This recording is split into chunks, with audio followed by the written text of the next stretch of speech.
আচ্ছা তোমরা কি চাচ্ছ বলো তো? আরে আমরা চাচ্ছি তোমরা যেমন সকল পশুকে পূজা করো আমাদের মশাকেও পুজো করো। আরে সালে তোরা পশু হলি কবে? তোরা তো একটা পোকা, নালাই থাকিস। এই মানুষদেরকে শিক্ষা দিতে হবে, চল।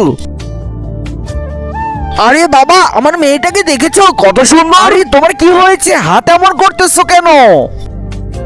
আরে বাহ, আপনার মেয়েটা তো খুব সুন্দর।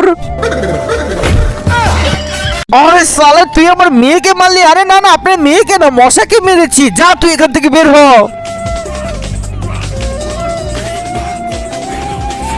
ধুর শালার মশা, ঠিক মতো খাইতেও দেয় না, ঠিক মতো শুইতেও দেয় না, হাঁকতেও দেয় না। এই মশার দল, তোর জন্য আমার বিয়ে ভেঙে গেল।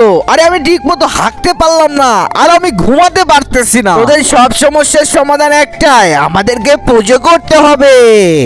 তার আগে তুমি দুধ খেতে ভালোবাসো না মদ খেতে ভালোবাসো? যদি দুধ খেতে ভালোবাসো তাহলে ভিডিওটিতে লাইক করে চ্যানেলটি সাবস্ক্রাইব করে দিও। নে নে তাড়াতাড়ি করে আমাদের উপর ফুল ছোড় আর সুন্দর করে আগরবাতি জ্বালিয়ে আমাদেরকে পুজো কর। মানুষজন আমাদের বসে এসেছে। আরে আমার লাগতেছে কেন? আমরা মরে গেলাম, কি দিয়েছিস? আরে তোদের জন্য তো আমি একটা স্পেশাল আগরবাতি এনেছি। দেখি দেখি কোনটা এনেছিস। এই যে ডাইনোসর। আরে এটা দিয়ে তো মশা মেরে ফেলে। এখন তো আমরা শেষ। কি করলি রে তুই এটা?